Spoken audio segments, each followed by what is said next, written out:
شکر اصل میں ایک جذبہ ہے کہ جو کسی کے ساتھ اگر کسی نے خیر کیا ہو، بھلائی کی ہو، احسان کیا ہو، کسی تکلیف سے اس کو بچایا ہو، چھٹکارا دلایا ہو، تو ایک جذبہ پیدا ہوتا ہے انسان کے قلب کی گہرائی سے.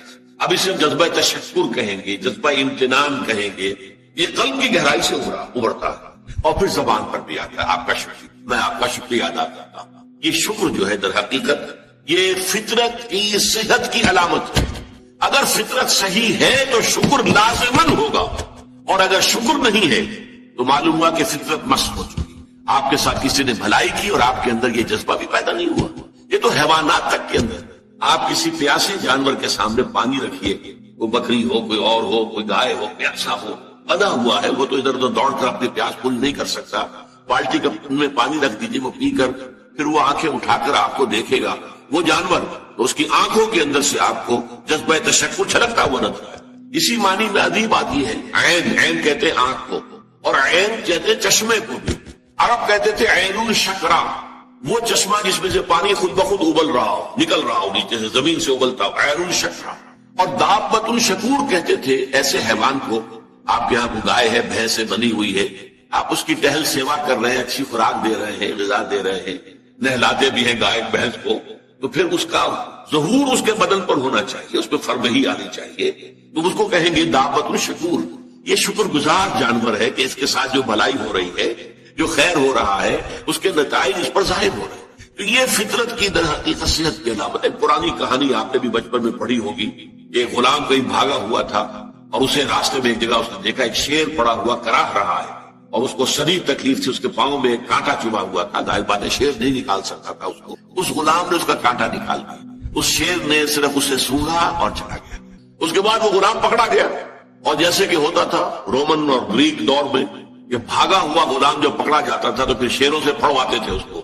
ان کے جو بڑے وہ ہوتے تھے، اسٹیڈیمز بنے ہوئے ہوتے تھے، اس میں آ کر جو ہے اس غلام کو چھوڑ دیا، اور پھر بھوکا شیر جو ہے وہ پنجرے میں سے نکالا تاکہ وہ اس کو بھموڑے اور ختم کرے. تو اس نوجوان کو، اس غلام کو بھی پھینکا گیا.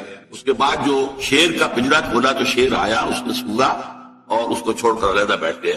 لوگ حیران ہوئے. معلومہ یہ وہی شیر تھا کہ جس کے پاؤں سے کانٹا نکالا تھا اس غلام نے، جبکہ وہ بھاگا پھر رہا تھا، چھپتا پھر رہا تھا جنگلوں میں. پر یہ شے سمجھ لیجئے کہ شکر جو ہے در حقیقت یہ فطرت کی صحت کی علامت ہے. یہاں تک فرمایا حضور نے من لم یشکر الناس لا یشکر اللہ. یہ شکر ایسی شے ہے جو انسانوں کا شکر گزار نہیں ہے، وہ کبھی اللہ کا شکر گزار بھی نہیں ہو سکتا. فطرت مست ہو چکی ہے. کسی نے آپ کے ساتھ بھلائی کی اور آپ کے اندر سے وہ جذبہ تشکر ابھرا ہی نہیں، معلوم ہوا فطرت کے سوتے خشک ہو چکے. وہ کنواں جس کے اندر لانے والے پانی کے سوتے خشک ہو چکے، پانی کہاں رہے گا اس میں؟ تو خالی کنواں ہے. تمہاری بھی فطرت جو ہے خالی ہو چکی ہے، اور تمہارے اندر وہ جو جذبہ تشکر موجود نہیں ہے، تو گویا کہ فطرت کے سوتے خشک ہو چکے. اب اصل بات کیا ہے اس فطرت کے بعد؟ اصل منعم کو پہچانا. اب دیکھیے اس کو بھی ذرا غور سے سنیے میری بات کو. بچپن میں ہر بچہ یہ سمجھتا ہے کہ میرے حفاظت کرنے والے، میری ضروریات پوری کرنے والے، میری تکلیف پر تڑپ اٹھنے والے میرے والدین. اس سے آگے کا اسے بھی پتہ نہیں ہے، احساس نہیں ہے.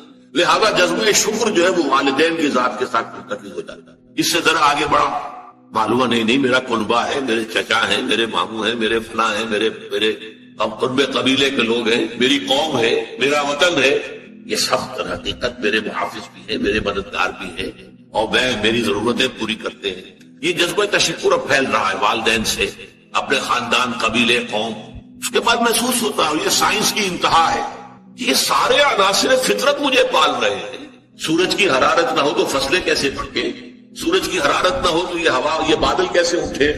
سمندروں سے بخارات. ہوائیں نہ چلے تو یہ کیسے جو ہے بادل یہاں تک آئے اور بارش برسے اور پھر میرے لیے گندم جو ہے وہ پیدا ہو؟ یہ تو کائنات پوری مجھے پال رہی ہے. اور اس میں سب سے بڑی شے جو ہے، یہ سائنس کا یوں سمجھ لیے کمال ہے، سب سے بڑی شے سورج ہے.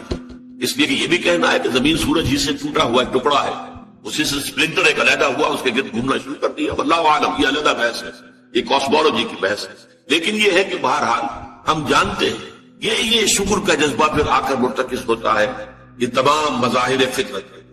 اب اس کے بعد صرف ایک چھلانگ لگانے کی ضرورت ہے. وہ چھلانگ جو حضرت ابراہیم نے لگائی تھی، سورہ انعام میں ذکر ہے. انہوں نے ایک تارے کو دیکھا تو کہا اچھا شاید یہ میرا رب ہے. جب وہ ڈوب گیا، غروب ہو گیا، تو نہیں، میں تو غروب ہونے والے کو تو رب نہیں مان سکتا.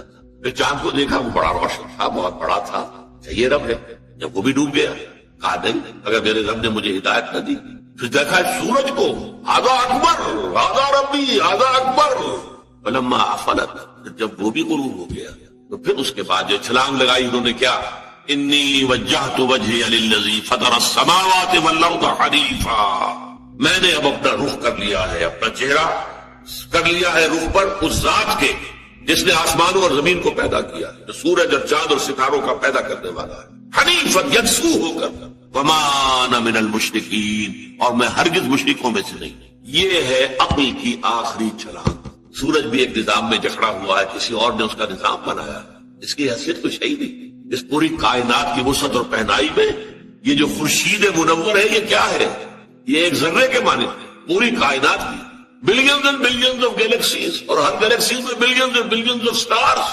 اندازہ تو کیجئے اس کی وسعت کا کوئی تصور ممکن ہے؟ انسان کو چکر آتا ہے. یہ تمام جو ہے اعداد و شمار جو یہ آتے ہیں ہمارے سامنے ایسٹرونومی میں، چکر آتا ہے. سورج کی کیا حیثیت ہے؟ ہاں ایک ہستی ہے کہ جس نے ان سب کو جکڑا ہوا، جس کے نظام میں، جس کے قانون کے اندر یہ جکڑے ہوئے ہیں. بحسبان، یہ ایک حساب کے ساتھ چل رہے ہیں، اور حساب کسی نے معین کیا. یہ ہے در حقیقت عقل کا کام. یعنی فطرت کی سلامتی، جذبہ تشکر. شکر کس کا؟ سب سے بڑی بات اللہ کا شکر. ایک بات اور نوٹ کر دیجئے، یہی جذبہ تشکر ہے جو پھر عبادت کی شکل اختیار کرتا. دیکھیے شکر، آپ کے ساتھ کسی نے بھلائی کی، آپ کی فطرت کا تقاضا نمبر ایک یہ کہ اس کا شکریہ ادا کریں. نمبر دو یہ کہ آپ بھی کوشش کریں کہ کوئی میں بھی اس کی خدمت کروں، وہ میں اس کو بدلا دوں. ہل جزاء الاحسان الا الاحسان، بھلائی کا بدلہ سوائے بھلائی کے اور کیا ہو سکتا ہے؟ لیکن فرض کیجئے کہ وہ ہستی اتنی بلند و بالا ہو، والدین کی آپ کچھ نہ کچھ خدمت کر کے کچھ کسی درجے میں جو انہوں نے بچپن میں پالا پوسا تھا، کسی درجے میں آپ اس کا جواب، اس کا بدلہ دے سکتے. بڑھاپے میں یہ ہے کہ انہیں فلا تقل لهما اف ولا تنهرهما، انہیں اف تک نہ کہا جائے، نہ جھڑکا نہ جائے، ان کی اطاعت کی جائے، ان کی فرما برداری کی جائے. ہاں ناک بات میں ان کی بات نہیں ماننی، شرک پہ مجبور کریں تو ان کو نہیں ماننا ان کے حکم، لیکن باقی یہ اور چیزوں کے اندر ماننا. تو یہ سارا معاملہ یہ کسی نہ کسی درجے میں آپ نے اسے بدلہ دے دیا اور جو بھی ہے.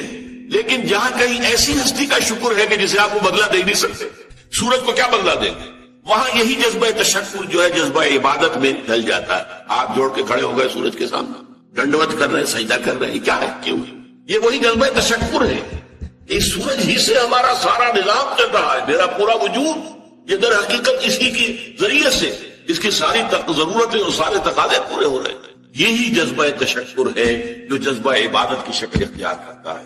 اور جب جذبہ تشکر صحیح جگہ جا کر لگ گیا، یعنی جیسے کہ میں مثال بارہا دیتا رہا ہوں کہ اگر آپ کو کسی اونچی فصیل پر چڑھنا ہے اور آپ کے پاس جو ہے وہ ایک کمند ہے، تو پہلے کمند کو آپ پھینکیں گے اونچا. آپ کے بازو میں طاقت ہونی چاہیے. اگر بازو میں طاقت ہی نہیں ہے تو کمند کہیں قریبی جا کے اٹک گئی تو جہاں تک وہ اٹکی ہے وہیں تک چڑھ سکتے ہیں نا، اس سے آگے تو نہیں جا سکتے. تو کمند کو پہنچانا ہے پہلے اونچائی تک. اب دیکھیے اس کو اقبال نے کہا ہے، یزداں بکمند آور اے ہمت مردانہ، تمہاری کمند یزداں کے ساتھ جا کر جڑے، اللہ کو پہچانو. تمہاری عقل کا جو ہے در حقیقت امتحان یہ ہے کہ اصل منعم حقیقی، اصل محسن حقیقی، اس کے انعامات، اس کے احسانات، اس نے تمہیں پیدا کیا، تمہاری ضرورت کی چیزیں پیدا کی. ان تعدوا نعمت اللہ لا تحصوها، اگر تم اللہ کی نعمتوں کو گننا چاہو کبھی احسان نہیں کر سکتے، کبھی ان کی گنتی نہیں کر سکتے. اس کے لیے تمہارا جذبہ شکر جو ہے وہ ڈھل جانا چاہیے جذبہ عبادت میں. اور یہاں اس رکوع کے اعتبار سے اس کے جو سب سے بڑا مظہر ہے وہ آ رہا ہے، وَلَقَدْ آتَيْنَا لُقْمَانَ الْحِكْمَةَ أَنِ اشْكُرْ لِلَّهِ، أَنِ اشْكُرْ لِلَّهِ، گویا کہ حکمت کا تقاضا یہ کہ شکر کا جذبہ اللہ تعالیٰ کی ذات کے ساتھ وابستہ ہو. وَمَنْ يَشْكُرْ فَإِنَّمَا يَشْكُرُ لِنَفْسِهِ، اور جو کوئی شکر کرتا ہے وہ اپنے بھلے کو کرتا ہے. اللہ کا کوئی کام نہیں بنتا اس سے، اللہ کی کوئی ضرورت پوری نہیں ہوتی. وہ ضرورت سے مبرہ ہے، منزہ ہے، اعلیٰ ہے، عرفہ ہے، اس کی کوئی ضرورت نہیں، احتیاج ہے ہی نہیں، وہ محتاج نہیں ہے، وہ تو غنی ہے. تو اس لیے فرمایا من یشکر فانما یشکر لنفسه. لنفسه سے مراد کیا ہے؟ اگر آپ کے اندر جذبہ شکر ہے اور وہ جذبہ تشکر جا کر ذات باری تعالیٰ کے ساتھ منسلک اور ملحق بھی ہو گیا ہے، اب آپ کی شخصیت کا ترفع ہوگا، شخصیت ابھرے گی، شخصیت اپچے گی، شخصیت کی ترقی ہوگی. شخصیت میں ترفع پیدا ہوگا، بلندی آئے گی، تعمیر سیرت جسے کہتے ہیں، جسے اقبال تعمیر خودی کہتا ہے۔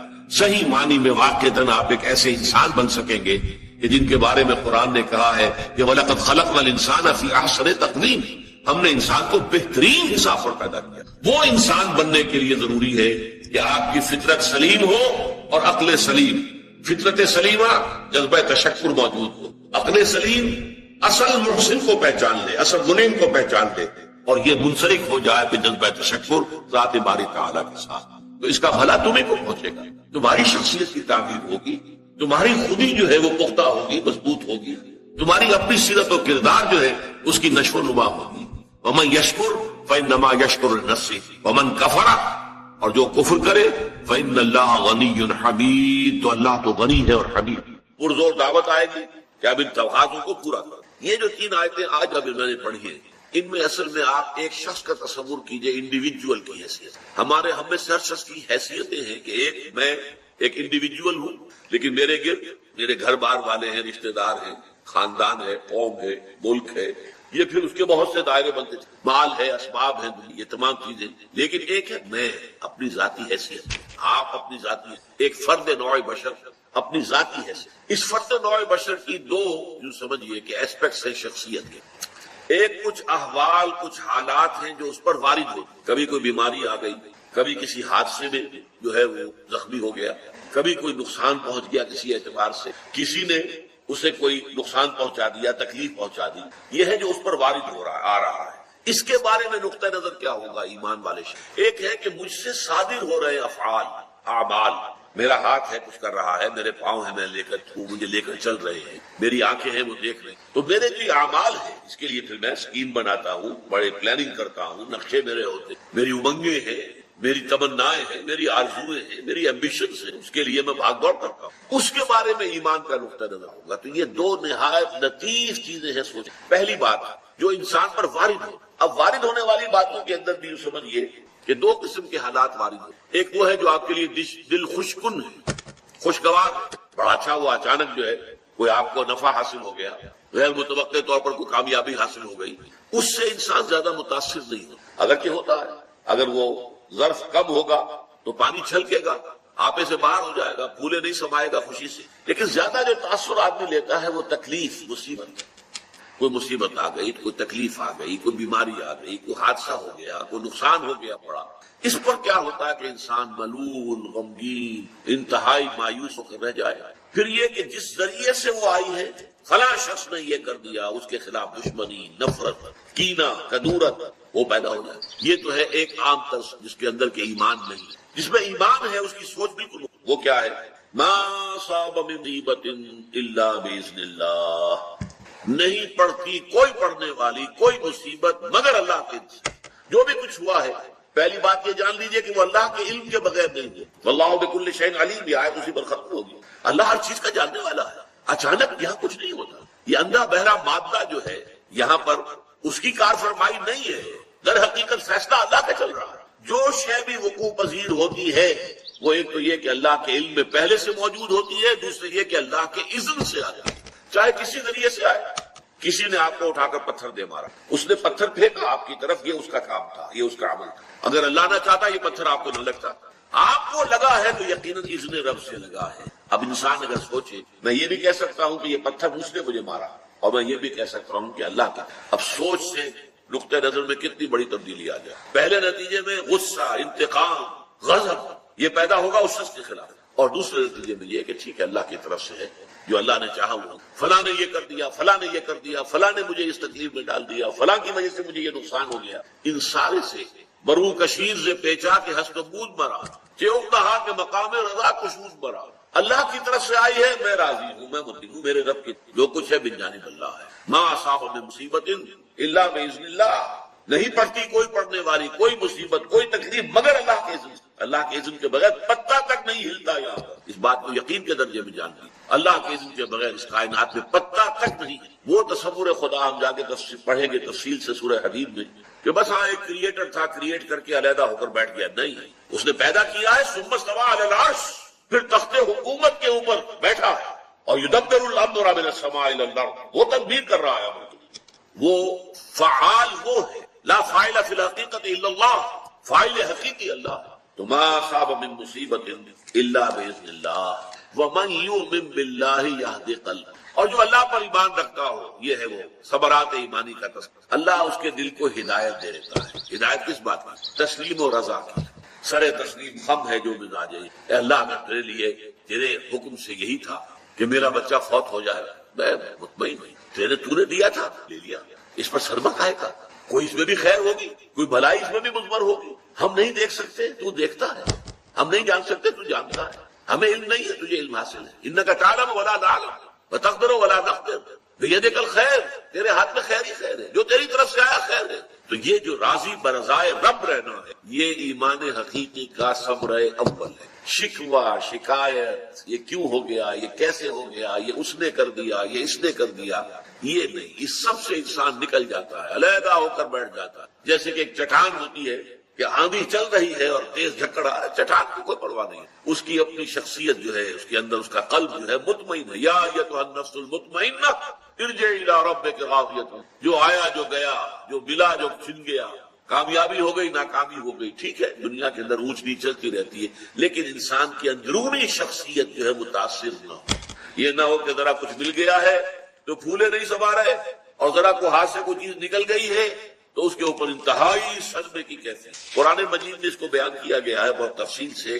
عام طور پر جو انسان غافل ہے، جس کے پاس ایمان نہیں ہے، اس کا حال کیا ہوگا؟ سورہ بنی اسرائیل کی آیت نمبر 83 سنا رہا ہوں آپ کو۔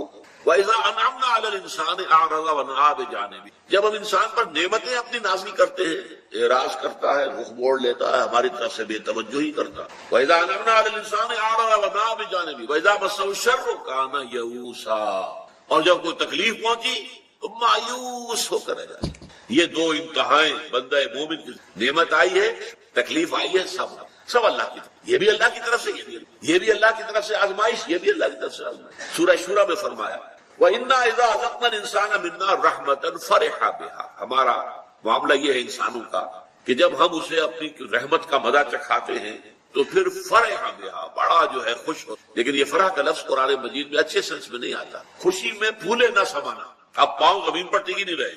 وَإِن تُصِبْهُمْ سَيِّئَةٌ بِمَا قَدَّمَتْ أَيْدِيهِمْ فَإِنَّ الْإِنسَانَ كَفُورٌ، اور جو کچھ ان کے اپنے کرتوت ہیں، ان کی پاداش میں اگر کوئی تکلیف ہم ان کے اوپر بھیج دیتے ہیں تو بالکل ناشکرا ہو جاتا ہے۔ ہم پر تو کبھی اللہ کا کوئی فرق کرم ہوا ہی نہیں، ہم پر تو ہمیشہ سے سختیاں ہی سختیاں ہیں، ہمارے لیے تو کی بات ہے ہی نہیں، انتہائی ناشکرا، بھول گیا سب کچھ کہ اس سے پہلے اللہ تعالیٰ نے کیا کچھ، ذرا سا ایک جھٹکا لگا اور معلوم ہوا کہ اب اللہ تعالیٰ کے ساتھ کوئی تعلق نہیں رہا۔ کہ حضرت موسیٰ علیہ السلام کا آپ کو معلوم ہے کہ کوہ طور پر اللہ تعالیٰ سے ہم کلامی کا شرف حاصل کرتے تھے، گفتگو ہو رہی ہے لیکن اللہ نظر نہیں آ رہا۔ اب اس کو اپنے اوپر طاری کیجئے، یہ صاف سامنے آتے بھی نہیں، صاف چھپتے بھی نہیں۔ یہ جو صورتحال تھی کہ اگر کسی کی آپ آواز سن رہے ہیں، کلام سن رہے ہیں، سامنے نہیں آ رہا، تو آپ کے دل میں خواہش پیدا ہوگی کہ ذرا سا یہ پردہ بھی اٹھا دیا جائے، مجھے دیدار بھی حاصل ہو جائے۔ لہذا سورہ اعراف میں ہے جب کئی بار یہ شرف ہم کلامی حاصل ہوا اللہ سے، تو حضرت موسیٰ علیہ السلام نے بڑی ہمت سے کام لیا، بڑی جرت کی، درخواست کر دی، رب ارنی انظر الیک، یہ جو پردہ بیچ میں حائل کیا ہوا ہے پروردگار، تو میرا شوق دیکھ، میرا اشتیاق دیکھ، تو مجھے ذرا دیدار بھی عطا ہو جائے۔ اس پر کیا بات کہی گئی؟ لن ترانی، موسیٰ تم مجھے ہرگز نہیں دیکھ سکتے، تم اس جسد ظاہری کے ساتھ، اس جسد مادی کے ساتھ، ان عنصری آنکھوں سے میرا دیدار نہیں کر سکتے۔ ولیکن انظر الی الجبل، دیکھو ہم تمہیں ایک مثال دیے دیتے ہیں، ذرا اس پہاڑ کی طرف دیکھو، ہم اپنی ایک تجلی اس پر ڈالیں گے، فَإِنِ اسْتَقَرَّ مَكَانَهُ فَسَوْفَ تَرَانِي، اگر وہ پہاڑ ہماری تجلی کو جھیل جائے، تحمل کر لے، تو تم بھی سوچنا کہ شاید ہمیں دیکھ سکو۔ اس کے بعد ہوا کیا؟ فَلَمَّا تَجَلَّى رَبُّهُ لِلْجَبَلِ جَعَلَهُ دَكًّا وَخَرَّ مُوسَىٰ صَعِقًا، جب اللہ تعالیٰ نے پہاڑ پر اپنی ایک تجلی ڈالی تو وہ پہاڑ جو ہے پھٹ گئے، اور موسیٰ، اب دیکھیے براہ راست تجلی موسیٰ پر نہیں ہے، یہ انڈائریکٹ مشاہدہ ہے تجلی ربانی کا کہ جو پہاڑ پر ہوئی ہے، اور پہاڑ کی جو کیفیت ہوئی ہے اس کے مشاہدے سے حضرت موسیٰ بے ہوش ہو کر گئے۔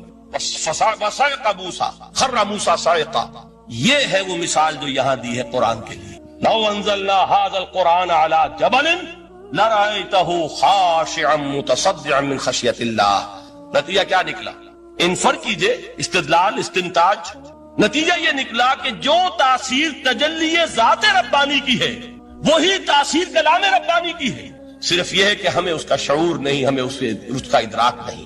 یہ بالکل ذات کی تجلی کی جو تاثیر تھی وہی قرآن خود بیان کر رہا ہے کہ اس کلام ربانی کی۔ اس کو بھی علامہ اقبال نے خوب کہا ہے، فاش گویم آنچ در دل مزمرست، صاف کہہ دیتا ہوں جو کچھ میرے دل میں ہے، این کتابیں نیست چیزیں دیگرست، اسے کتاب نہ سمجھ بیٹھنا قرآن کو، یہ کتاب نہیں ہے، کچھ اور ہے۔ کچھ اور کیا ہے؟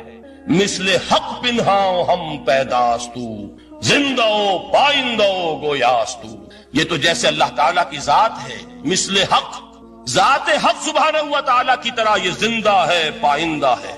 مثل حق پائندہ گویاستو، یہ جو ہے زندہ ہے، یہ متکلم ہے، کلام نہیں ہے۔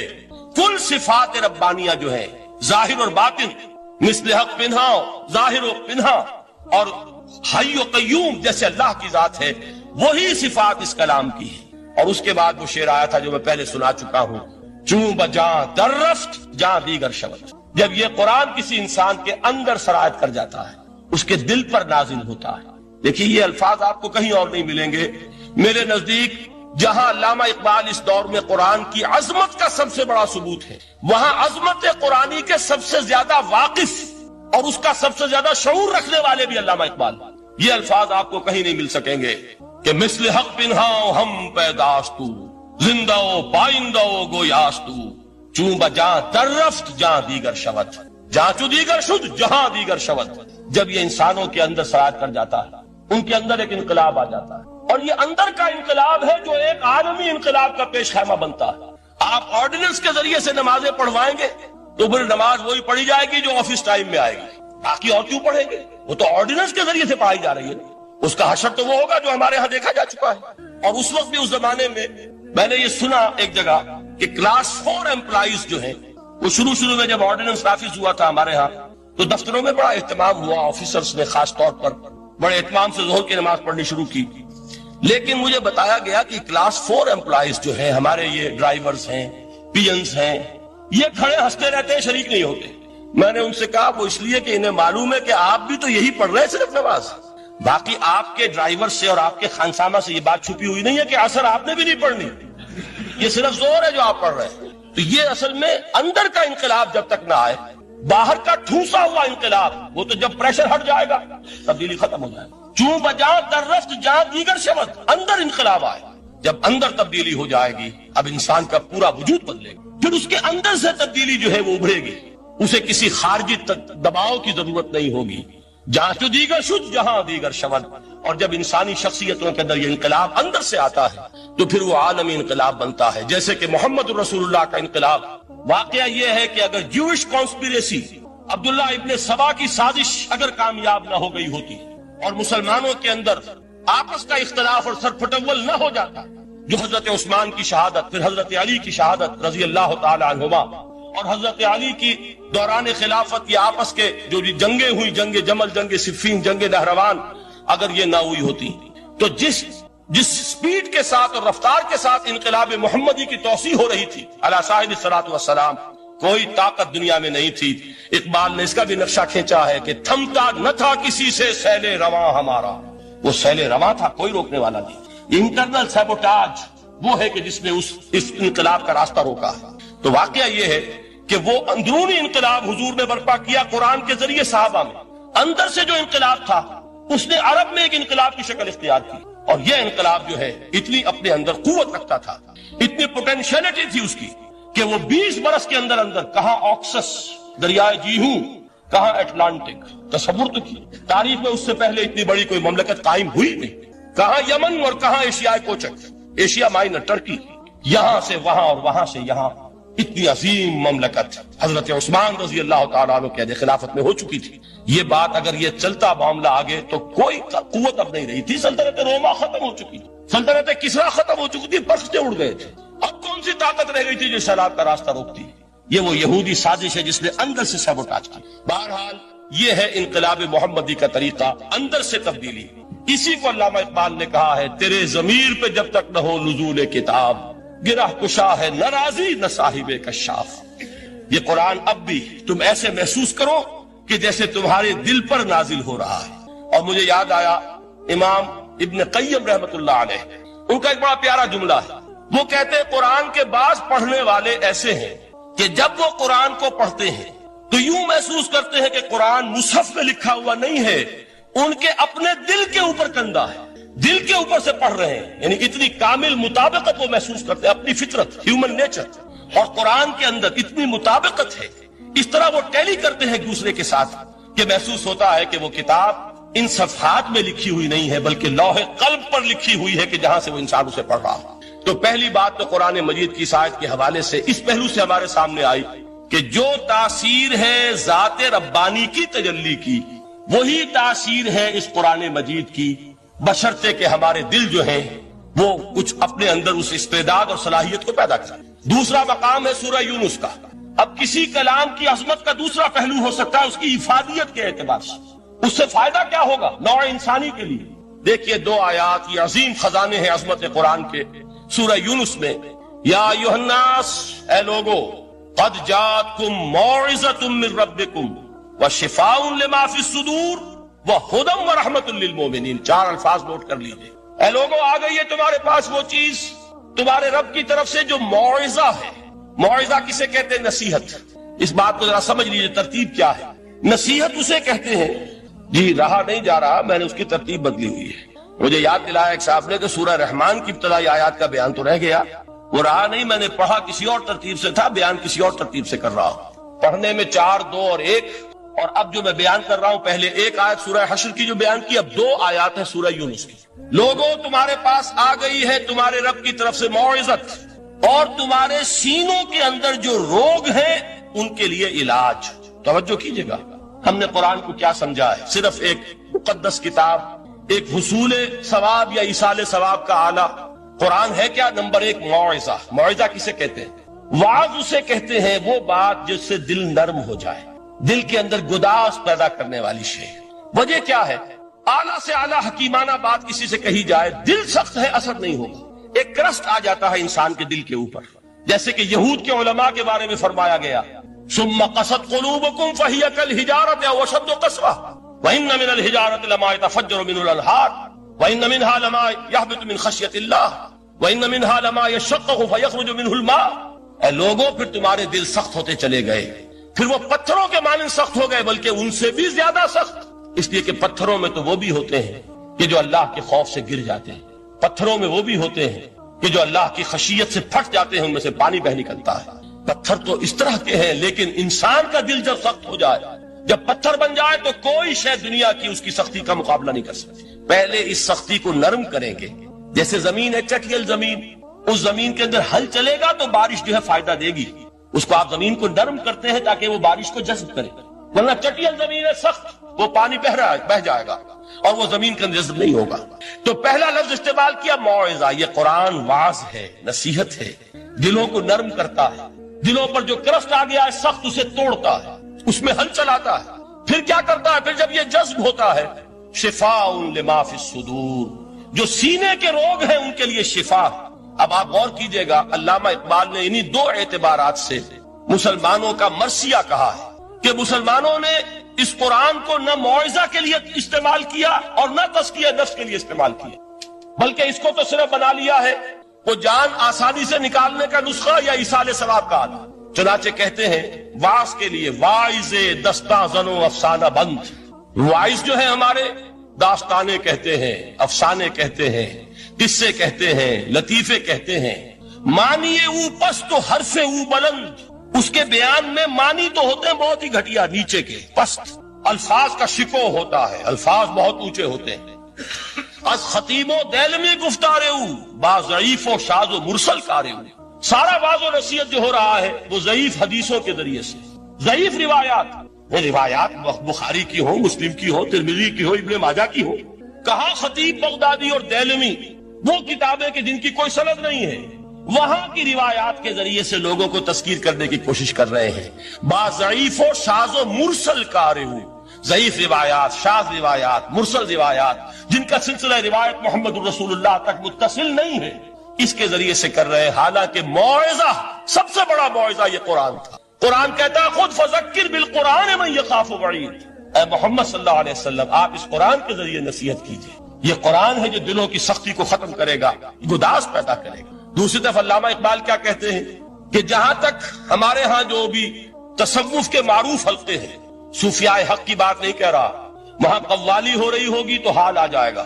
صوفی پشمینہ پوش حال مست، از شراب نغمہ قوال مست، قوال سے جو کچھ مل رہا ہے، حال آ رہا ہے، مستی آ رہی ہے، کیف اور سرور حاصل ہو گیا ہے۔ صوفی پشمینہ پوش حال مست، از شراب نغمہ قوال مست، لیکن یہ کہ اس کی محفل میں در نمی سعادت بقرآن محفلش، اس کی محفل میں قرآن کا کہیں گزر نہیں ہے۔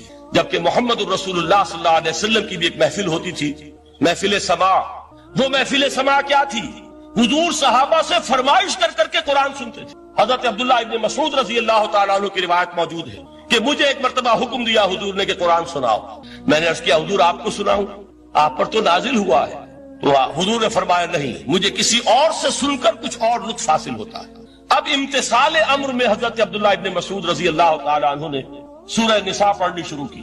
41ویں آیت پر پہنچے، چشم تصور سے دیکھیے کہ حضور بھی تشریف فرما ہے، صحابہ کرام کی محفل ہے، اور صحابہ کیسے بیٹھا کرتے تھے ادب کے ساتھ۔ ایک روایت میں الفاظ آئے ایسے بیٹھتے تھے ساکت و صامت ہو کر، بالکل خاموش، سکون، ساکن اور ساکت و صامت، کہ جیسے ان کے سروں پر پرندے بیٹھے ہیں۔